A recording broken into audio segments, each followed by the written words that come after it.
시간이 되었습니다. 루디아 찬양대의 찬양에 맞추어 묵상기도 하심으로 제13에서 14청년의 헌신예배를 시작하겠습니다.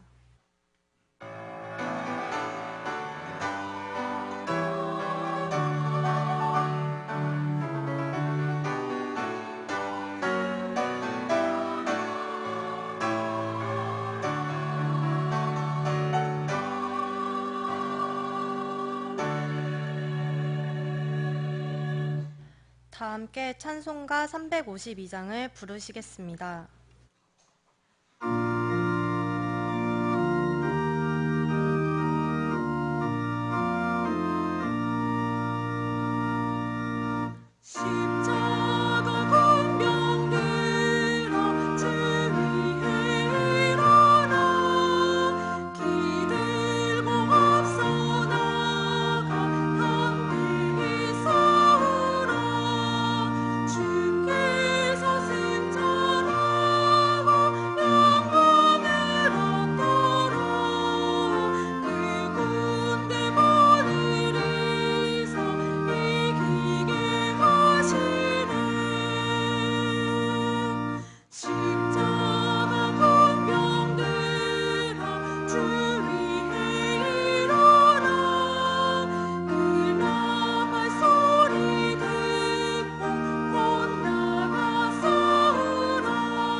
박선옥 청년 기도하신 후에 제13에서 14청년의 회원들의 특송이 있겠습니다. 사랑의 하나님 감사합니다. 죄로 인해 하나님과 원수되었던 우리를 사랑하시기 때문에 택해 주시고 하나뿐인 아들을 인간의 몸으로 이 땅에 보내주신 은혜에 감사드립니다. 그 은혜를 기억하며 성탄의 달 12월을 감사함으로 보내게 해주세요. 선교지에 사랑의 성탄 선물 보내기 운동을 허락하시고 동참하게 하심 감사합니다. 선교지에서 하나님만을 의지하며 복음 전파에 힘쓰시는 선교사님들에게 위로가 되게 하시며 성탄의 기쁨이 각 선교지마다 넘치게 해주세요. 2019년의 마지막 달을 보내며 하나님의 은혜 가운데 마무리하게 하시고 2020년을 기도로 준비하게 하심도 감사합니다. 2019년 하나님께 작정한 각종 헌금과 회비가 완납되어 교회의 재정에 부족함이 없게 하시고 오직 하나님의 기쁘신 뜻대로 사용되게 해주세요. 또한 각 기관 총회를 통해 새로 선출된 2020년도 신임 임원들이 믿음으로 기도하며 맡은 바 사명을 잘 감당하게 해주세요. 다음 주일에는 유아 세례식이 있습니다. 유아 세례를 받을 경양의 모든 아기들이 믿음의 가정 안에서 말씀으로 잘 양육될 수 있도록 지켜주세요. 또한 진행 중인 중고등부 SFC 예비학교와 22일부터 시작되는 청년의 새내기 학교, 그리고 29일부터 시작되는 대학부 SFC 새내기 학교를 통해 모든 새내기들이 새로운 부서에 잘 적응하여 열심히 하나님과 교회를 섬길 수 있도록 해주세요.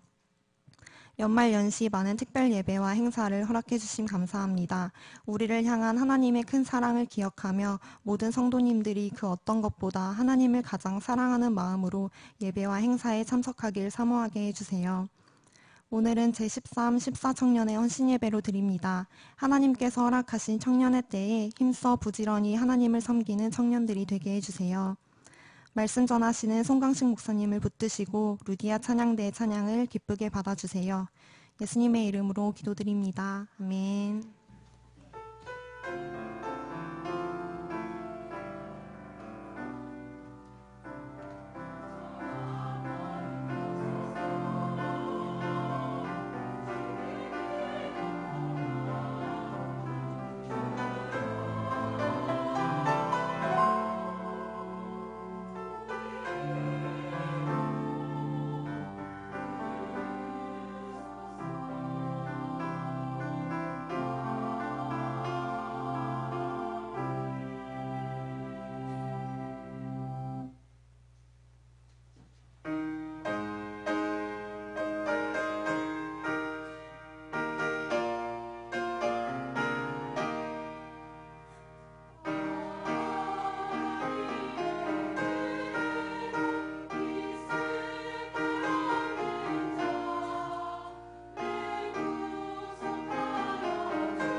성경 봉독 시간입니다.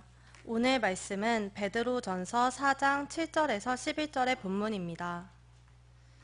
베드로전서 4장 7절에서 11절의 본문입니다.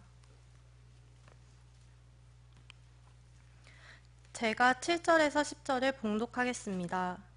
만물의 마지막이 가까이 왔으니 그러므로 너희는 정신을 차리고 근신하여 기도하라. 무엇보다도 뜨겁게 서로 사랑할지니 사랑은 허다한 죄를 덮느니라. 서로 대접하기를 원망 없이 하고 각각 은사를 받은 대로 하나님의 여러 가지 은혜를 맡은 선한 청지기 같이 서로 봉사하라. 아멘. 루디아 찬양대에 찬양이 있은 후 송광식 목사님께서 너희는 정신을 차리고 근신하라는 제목으로 말씀 전하시겠습니다. 많은 은혜 받으시기 바랍니다.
아멘.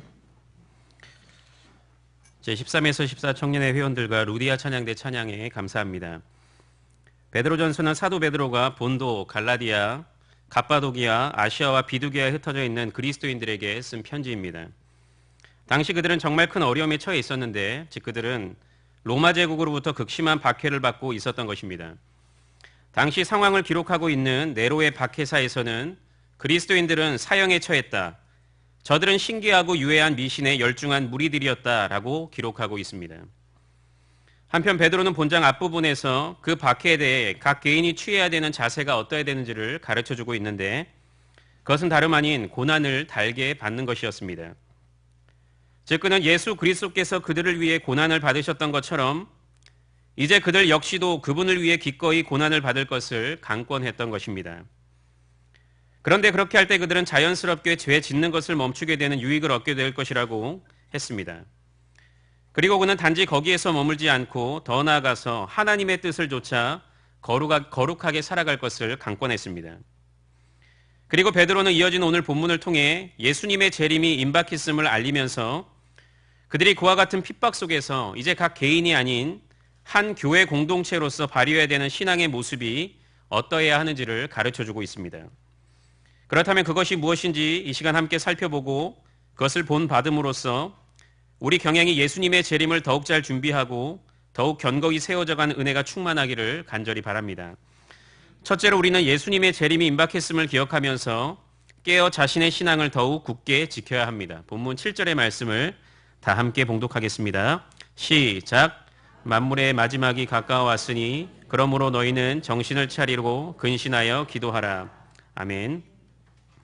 베드로는 본문 7절에서 만물의 마지막이 가까워왔으니 라고 선언했는데, 이것은 예수 그리스도의 재림의 때가 임박했다는 의미입니다. 그런데 그것은 신자에게 있어서 너무나도 당연한 메시지였지만 그들에게는 아주 시적절한 말씀이었습니다. 왜냐하면 당시 그들은 마지막 때가 있다는 사실은 아주 잘 알고 있었지만 그것이 그저 막연하고 멀게만 여겨졌기 때문에 그들의 시선은 하나님의 나라가 아닌 이 땅에 고정되어 있었기 때문이었습니다. 즉 그들은 날마다 육신의 정욕만을 좇고 살고 있었던 것입니다. 그리고 당시 기독교는 앞서 언급한 대로 로마 제국으로부터 대대적인 박해를 받고 있었는데, 그들은 그 기약 없어 보이는 예수님의 재림으로 인해 그 박해가 영원토록 지속될지도 모른다는 걱정과 두려움에 사로잡혀 있었기 때문이었습니다. 이에 베드로는 그들에게 마지막 날이 곧 도래할 것임을 상기시킴으로써 영적으로 각성시키는 동시에 용기를 북돋아 주었습니다. 그리고 그들에게 예수님의 재림을 준비하는 그리스도인의 자세가 어떠해야 되는지를 가르쳐주고 있는데, 그것은 먼저 본문 7절의 말씀으로서 곧 정신을 차리고 근신하여 기도하는 것입니다. 여기서 정신을 차리라는 것은 분별력을 가지라, 절제하라는 의미이며, 근신하라는 것은 세상에 현혹되지 말고 중심을 잡으라는 의미입니다. 그런데 이 동사는 부정과고 명령법으로서 상황의 긴급성을 강조하고 행동의 단호함을 촉구하는 동사입니다. 그러므로 이 말씀은 뜸들이지 말고 지금 즉시 절제하고 지금 즉시 마음의 중심을 잡으라는 명령입니다. 즉 바로 지금 이 순간부터 세상의 온갖 유혹과 핍박 속에서도 분별력과 자제심을 발휘함으로써 자신의 신앙을 굳건히 지키라는 명령인 것입니다. 그런데 베드로는 참으로 의미심장하게도 그 명령에 이어서 그들에게 기도하라라고 했습니다. 그렇다면 그는 왜 이 명령을 덧붙이고 있는 것입니까? 그것은 바로 그들이 그처럼 세상의 유혹과 핍박 속에서도 정신을 차리고 근신하기 위해서는 기도가 반드시 필요하기 때문입니다. 즉 만약 그들이 기도를 통해 하나님의 강권적인 도우심을 받지 못한다면 그와 같은 믿음을 절대로 발휘할 수 없을 것이기 때문이었습니다. 그래서 그는 그들에게 그처럼 간절히 기도할 것을 명령했던 것입니다. 이처럼 베드로는 그들에게 세상의 온갖 유혹과 핍박 속에서도 정신을 차리고 자신의 믿음을 굳게 지킴으로써 예수님의 재림을 준비할 것을 강권했습니다. 그리고 그것을 위해서는 성령의 지배하심이 절대적으로 필요했기 때문에 기도에 힘쓸 것을 강권했습니다. 성도 여러분, 우리는 감사하게도 지금까지 경향의 강단에서 선포되는 말씀을 통해 그리고 칠영이와 소요리 문답을 중심으로 한 여러 성경 공부 시간을 통해 바른 종말론 신학을 배웠습니다. 그리고 그 가운데 우리가 깨달은 중요한 진리는 바로 언제일지는 모르지만 심지어 성자 예수님께서도 그날이 언제인지는 모르시지만 그분의 재림은 반드시 이루어지며 그날은 속히 임하게 될 것이라는 것입니다. 아마 경향의 성도님이라고 한다면 그것을 모르고 부정할 사람은 없을 것입니다. 하지만 단지 아는 것과 아는 것대로 아는 것만큼 삶을 살아가는 것은 아주 다른 것입니다. 즉 전자는 헛된 믿음, 죽은 믿음인 반면 후자는 진짜 믿음, 산 믿음인 것입니다. 왜냐하면 행함이 동반되지 않는 진짜 믿음이라는 것은 절대로 있을 수가 없기 때문입니다. 즉 진짜 믿음이 있는 사람은 그 믿음이 선한 행실이라는 결실로서 반드시 도출될 수밖에 없는 것입니다. 여러분 진정 예수님께서 속히 재림하실 것이라는 사실을 믿으십니까? 그러면 여러분의 삶은 그것을 알기 전 여러분의 삶과 절대로 같을 수가 없습니다. 게으르고 나태했던 삶이 지속될 수 없고 하나님도 사랑하고 세상도 사랑하는 그 이중적인 삶이 계속될 수 없는 것입니다. 아니 실상 하나님보다 세상을 더 사랑하는 그 우상 숭배의 삶이 계속될 수 없는 것입니다. 그리고 만약 여러분이 진정 예수 재림 신앙을 굳게 붙잡게 된다면 박해와 핍박에 대한 여러분의 자세도 완전히 달라질 수밖에 없는 것입니다. 즉 과거에는 예수님 때문에 작은 핍박이라도 받게 되면 아니 아주 작은 손해라도 보게 되면 조금의 망설임도 없이 타협하고 신앙을 저버리며 더 나아가 그분을 배반했지만 이제는 그분 때문에 그 어떤 손해를 보는 것도 마다하지 않고 아니 아예 영광으로 여기게 되는 것입니다. 아니 그 정도가 아니라 내 생명까지도 아낌없이 내어드리게 되는 것입니다. 그런데 그것이 바로 오늘 이 편지를 쓰고 있는 베드로의 모습이 아니었습니까?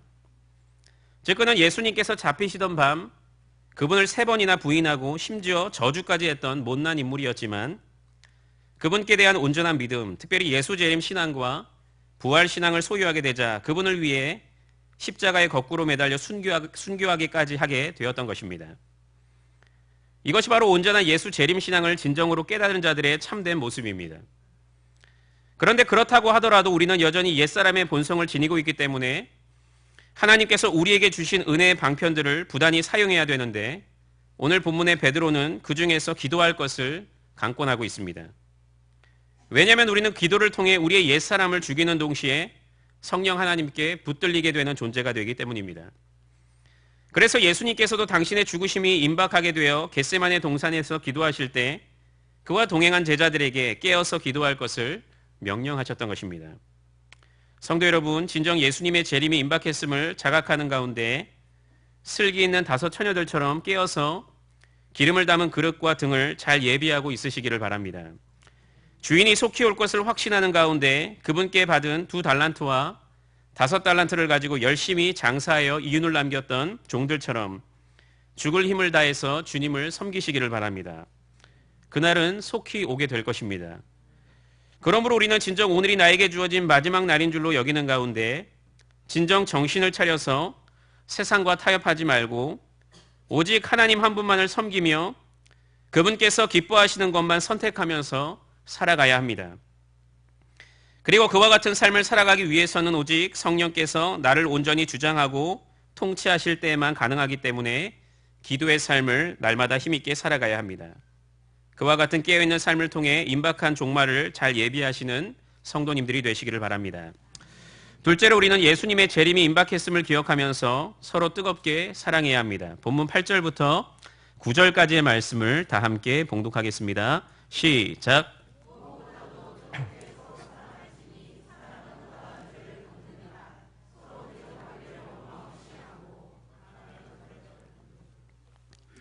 이어서 베드로는 그들에게 무엇보다도 뜨겁게 서로 사랑할지니 라고 말했습니다.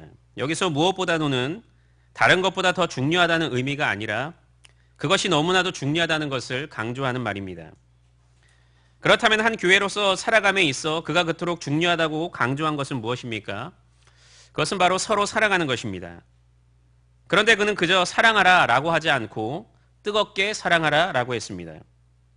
여기서 뜨겁게는 전심전력하여 열렬히라는 의미입니다.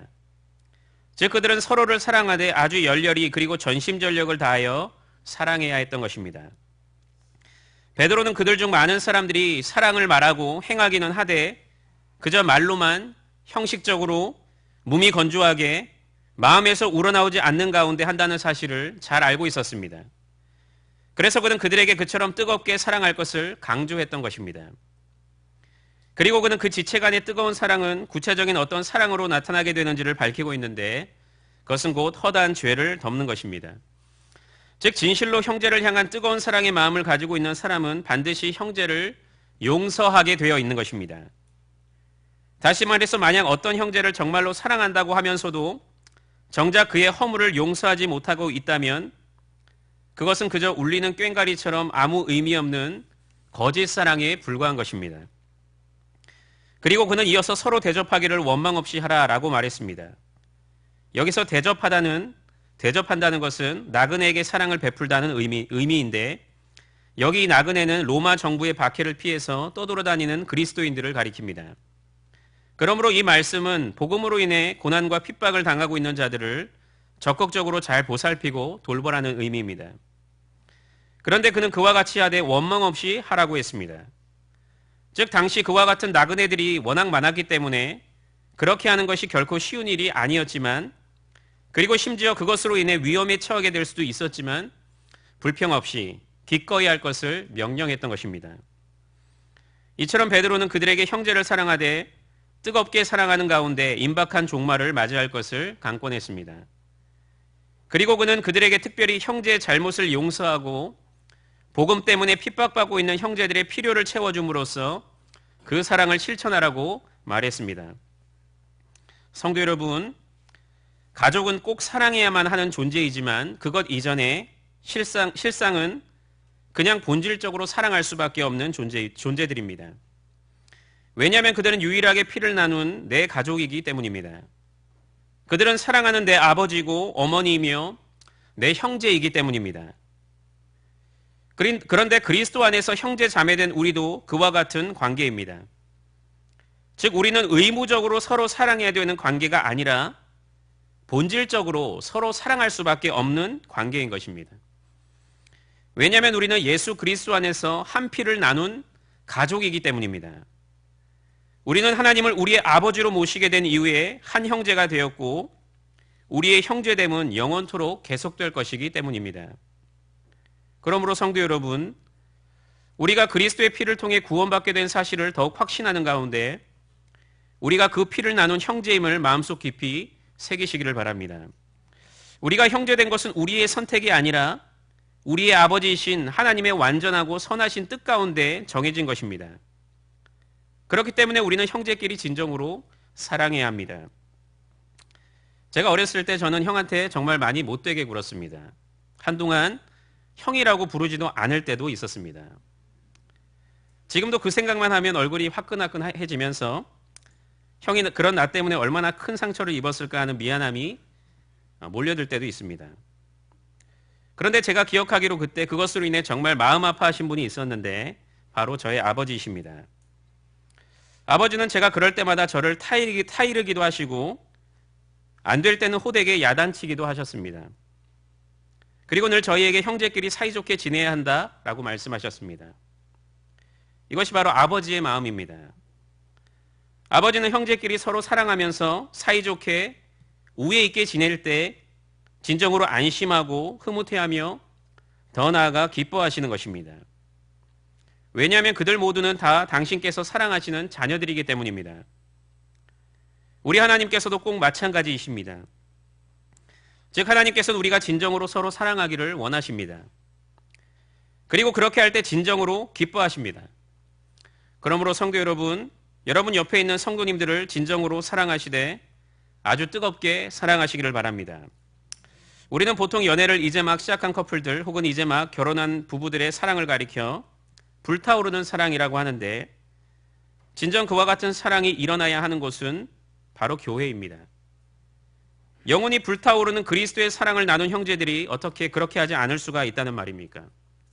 절대로 그럴 수가 없는 것입니다. 그런데 그와 같은 뜨거운 사랑은 반드시 구체적인 행함으로 나타나게 되어 있습니다. 즉 형제의 잘못을 진정으로 용서하는 것으로 그들의 허물을 기꺼이 덮어주는 것으로 그 허물을 나의 눈물의 헌신으로 채워주는 것으로 나타나게 되어 있는 것입니다. 또한 그것은 그들의 긴급한 필요를 채워주는 것으로 나타나게 되어 있습니다.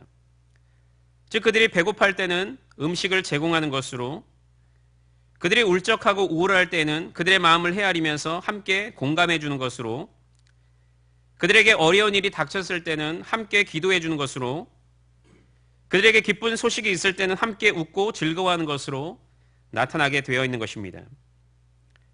그런데 과연 우리 경양교회 안에는, 그리고 우리 교회와 전도회 안에는 그와 같은 뜨거운 사랑이 실천되고 있습니까? 만약 그렇지 않다면 우리는 다시금 우리가 그리스도의 희생으로 말미암아 영원한 형제가 되었음을 인식하는 가운데 그 사랑을 서로 간에 실천해야 됩니다. 그러면 우리는 이곳에서부터 이미 우리가 거하고 있는 하나님 나라의 기쁨을 잘 누리고 있는 것입니다. 그리고 저 영원한 새하늘과 새 땅에서의 삶을 잘 준비하고 있는 것입니다. 아무쪼록 형제 사랑을 실천하심으로써 그와 같은 은혜를 충만히 누리시는 성도님들이 되시기를 간절히 바랍니다. 셋째로 우리는 예수님의 재림이 임박했음을 기억하면서 주신 은사를 마음껏 선용하여 교회를 섬겨야 합니다. 본문 10절부터 11절까지의 말씀을 다 함께 봉독하겠습니다. 시작.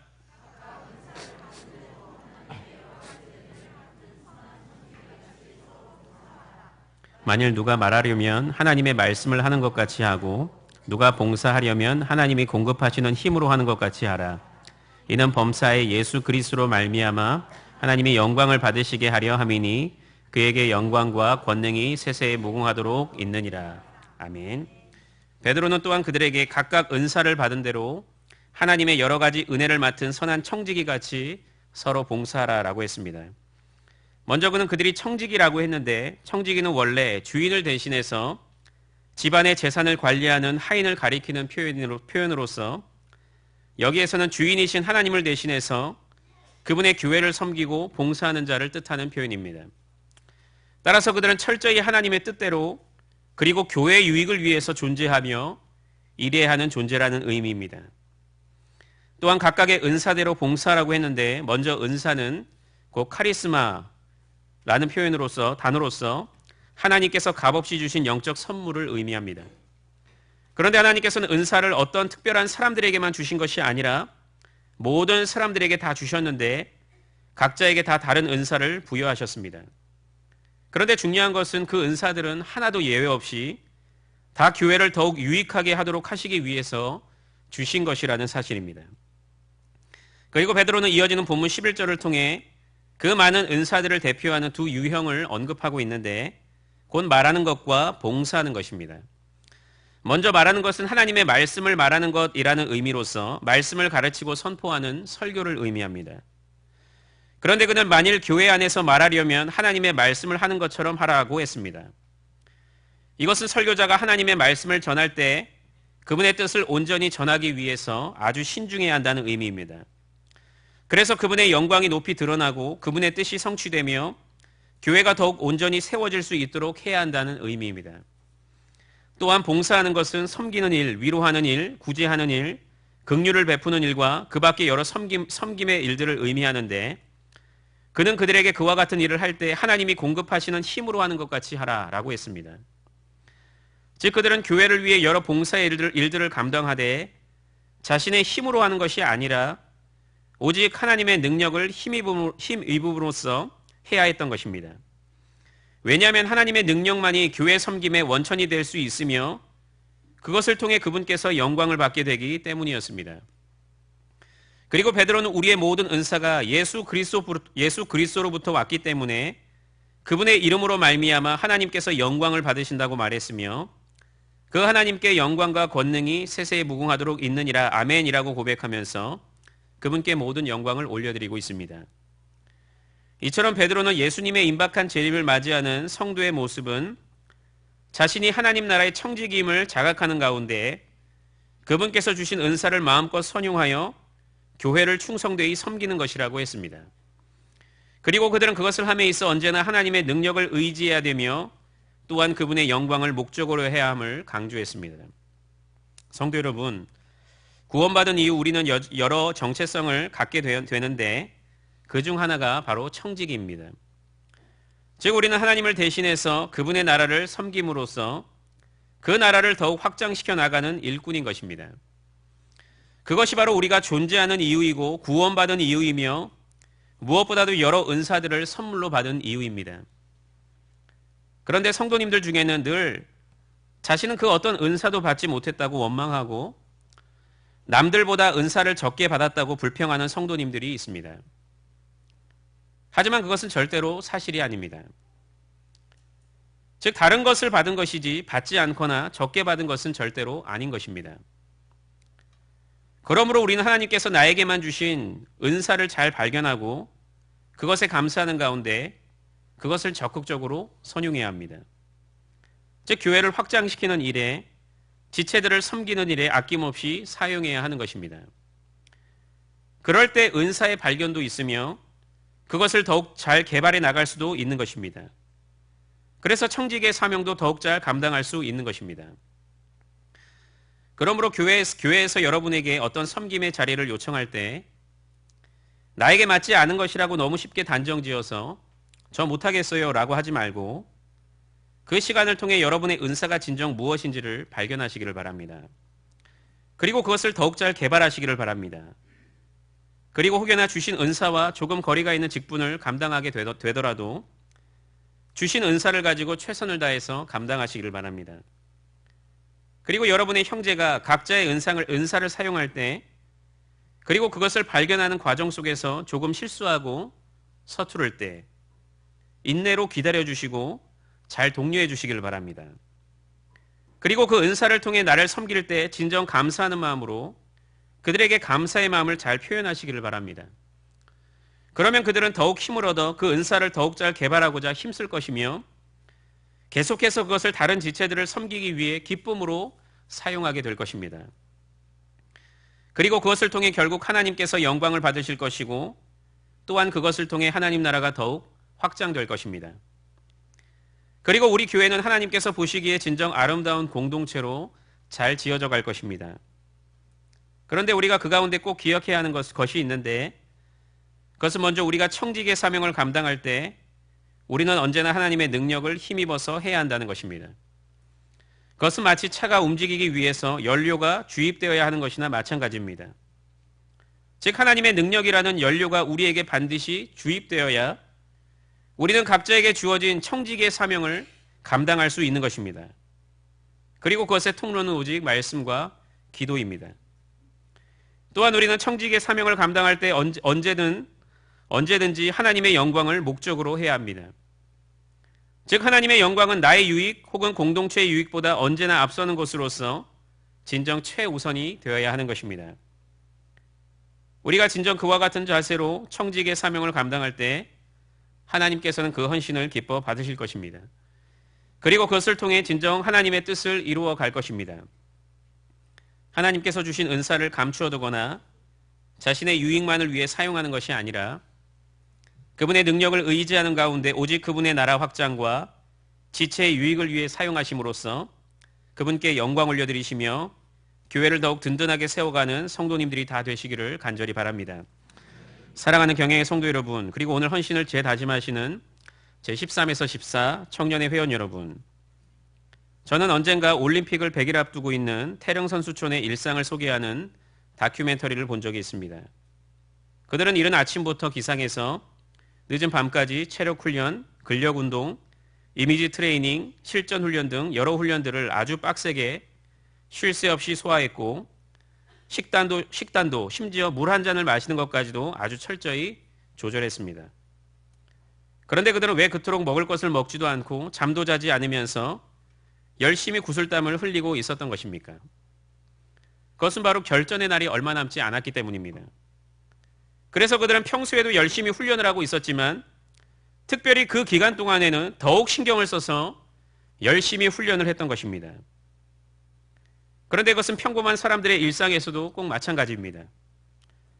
학생은 시험을 앞두고 있을 때 더욱 열심히 공부하는 것이고 직장인들은 어떤 프로젝트를 앞두고 있을 때 더욱 열심히 일을 하는 것이며 신부는 결혼을 앞두고 있을 때 더욱 열심히 다이어트를 하는 것입니다. 그런데 이 세상의 모든 역사가 끝나는 우리의 인생을 끝마치는 예수님의 재림의 날이 임박해 오고 있습니다. 물론 그날이 정확히 언제인지는 모르지만 분명히 그날은 더욱 가까워졌습니다. 아니, 이제 아주 임박해 있습니다. 그렇다면 우리는 어떻게 해야 되겠습니까? 그냥 평소처럼 똑같이 살아가야 되겠습니까? 아닙니다. 절대로 그럴 수가 없습니다. 왜냐하면 그날이 임하게 되면 우리는 반드시 저 영원한 천국으로 입성되겠지만 우리는 반드시 그분 앞에서 우리의 모든 삶을 정산해야 되기 때문입니다. 그리고 그것에 따른 상급이 우리에게 주어질 것이기 때문입니다. 그러므로 우리는 살아생전에 그분께서 기뻐하시고 영광 받으시는 삶을 부지런히 살아가야 합니다. 그리고 그것은 구체적으로 먼저 세상의 온갖 핍박과 유혹 속에서도 깨어서 그것에 흔들리지 않고 자신의 신앙을 굳게 지키는 것입니다. 그리고 예수 그리스도를 통해 형제가 된 지체들을 열렬히 사랑하는 것입니다.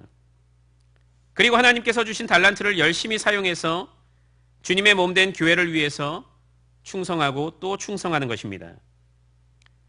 만약 우리가 그와 같은 삶을 힘차게 살아가면 진정 하나님께서 영광 받으실 것입니다.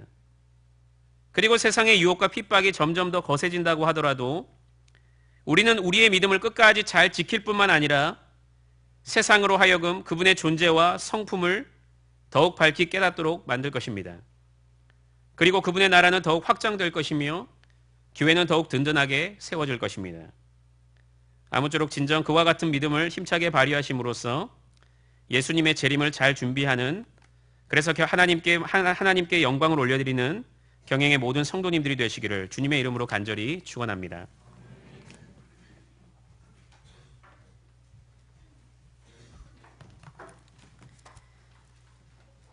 찬송가 355장을 부르시면서 준비하신 11조와 헌금을 하나님께 드리겠습니다.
교회 소식입니다. 금요밤 기도회는 오후 9시에 있습니다.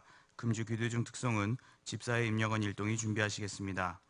다음 주일 낮에는 유아 세례식, 경양 비전 기도회, 정기당회가 있으며 밤에는 성탄 찬양 예배로 드리겠습니다. 연말 연시에 있을 여러 예배 및 행사 안내를 참고하시고 받을 은혜를 기도로 준비하시기 바랍니다.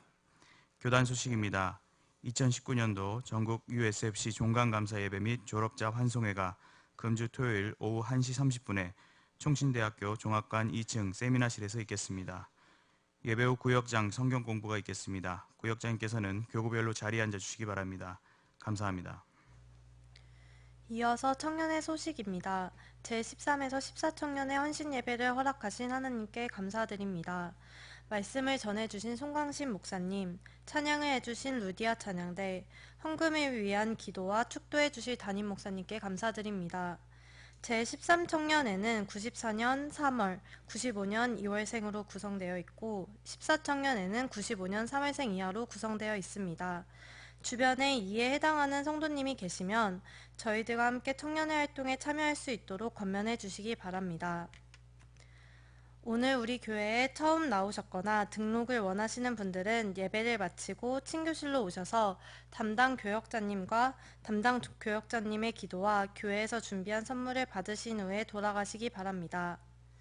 다 함께 송영 105장을 부르신 후에 담임 목사님 나오셔서 헌금을 위한 기도와 축도해 주심으로 제13, 14청년의 헌신 예배를 모두 마치겠습니다.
기도하겠습니다. 주님, 오랫동안 기다리던 주님 강림의 날을 이제 한 주일 남겨두고 오늘도 수요일 밤 예배로 모여서 또 세우신 귀한 사절을 통하여서 초림하신 주님께서 이제 반드시 속 오실 날이 다시 오실 날이 가까워졌음을 기억하면서 다시 한번 우리 영적으로 정신을 차리고 근신할 수 있는 귀한 말씀을 받게 하시니 참으로 감사합니다. 이 밤에 우리 13, 14 청년 회원들과 또 우리 모든 성들이 함께 올린 모든 찬송과 기도와 특성과 또 이 시간들의 물질의 예물을 기쁘게 온전히 연락하여 주옵소서. 항상 하나님께서 우리에게 베푸신 참 셀 수 없고 셀 수 없이 많고 많은 은혜와 복들을 기억하면서 항상 우리 자신의 마음과 또 몸과 가장 귀한 것 전부를 주 앞에 기꺼이 바치는 이런 헌신의 삶으로서 주님을 기쁘시게 하는 우리 모든 경영인들이 되게 하시고, 그리하여서 또 이번 연말에도 이처럼 하나님을 영원롭게 하고 그를 즐거워하며 그분께서 내게 맡기신 일을 위해, 사명을 위해서 충성하게 기뻐하는 자에게 약속하신 더 좋은 것들이 모든 경영의 성도들이 가정과 학업과 직장과 기업을 통해서 풍성이 넘치는 그런 우리 2019년의 용지미를 거두도록 축복해 주시옵소서. 예수 그리스도의 은혜와 하나님의 사랑과 성령님의 감화 감동, 인도와 보호하심이 주님 재림이 임박했음을 기억하면서 또 깨어서 자기 신앙을 지키고 성도 간에 더욱 뜨겁게 서로 용서하며 사랑하고, 또한 주신 은사를 가지고 교회를 유익하게 하는 봉사에 쓰임받음으로써 우주님 재림하실 때 얼굴을 들고 그 앞에서 자랑스럽게 영광스럽게 서며 또한 착하고 충성된 종으로 칭찬받는 자리에 고 함께 들기 원하는 우리 모든 경야의 성도를 위해 이 밤에 헌신 예배를 드리는 13, 14 청년 회원들 위해 이제로부터 영원히 함께 있을지어다. 아멘.